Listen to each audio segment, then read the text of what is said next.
What's up everybody, it's Matt with Pizza Harry. Today I'm going to be showing you my 4-day sourdough recipe for pizza.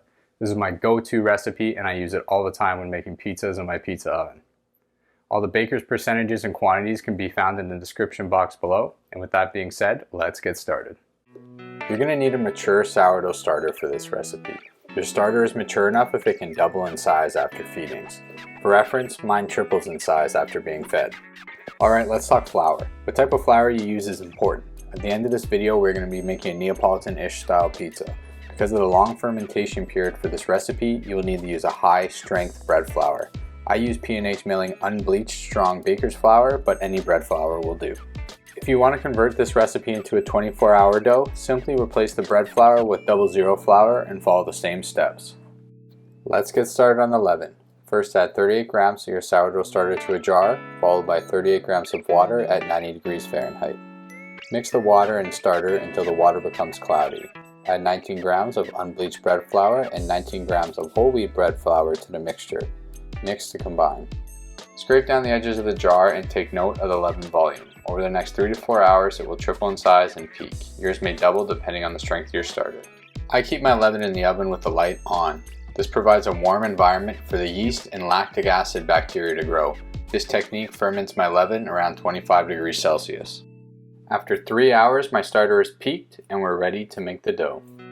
In a mixing bowl, add 490 grams of unbleached bread flour and 86 grams of whole wheat bread flour. Mix to combine. In a separate bowl, combine 340 grams of water at 90 degrees Fahrenheit and all of your leaven. Mix gently until the water becomes cloudy. Set up your stand mixer. If you don't have a stand mixer, you can use your hands to mix and knead the dough. Add the yeasty water mixture to the flour. Be sure to spill some like I do. Turn your mixer to the lowest setting, this is number 2 in my case, and mix until your dough comes together. Be careful not to overmix here. You'll know your dough has come together when there's no dry flour left. This usually takes a minute or 2. As you can see here, all of the flour has been hydrated. Cover the bowl and allow it to rest at room temperature for 30 minutes. After the 30-minute rest, sprinkle in your salt and add the bowl back to the stand mixer. Turn the stand mixer to the lowest setting and knead for 10 minutes. If you're not using a stand mixer, knead the dough with your hands until smooth. Dump your dough onto your work surface and shape it into a ball. I like to use my bench scraper and pull the dough towards me, turn, and repeat until I have a ball. If you don't have a bench scraper, you can use the same technique with your hands. Place your dough ball back into your bowl, cover, and then into the oven with the light on to proof for 4 hours. Aim for a proofing temperature of 25 degrees Celsius. Now it's time to make your dough balls. This recipe is good for 3 325 gram dough balls, and I'm going to show you 3 different techniques to roll your dough balls. The first is the same as before. Simply pull the dough towards you, turn, and repeat until you get a taut ball. Technique number 2 is a little more challenging. With the dough on the surface, cup your hands around the dough and push it in a circular motion using your work surface to form a ball. In this final method, simply fold the dough, turn, and repeat until you have a nice taut dough ball. Place your dough balls in the containers and into the fridge for the next 4 days. 4 days later, it's pizza time. Take your dough out of the fridge and allow it to rest at room temperature for 4 to 5 hours. Cover your workbench in flour and get to shaping the pizza. I like to use the traditional slap technique with a little toss for some fun, but really any shaping method will do.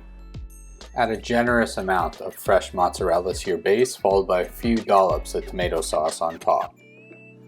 Sprinkle a little semolina onto the peel and then slide your pizza onto the peel in one swift motion.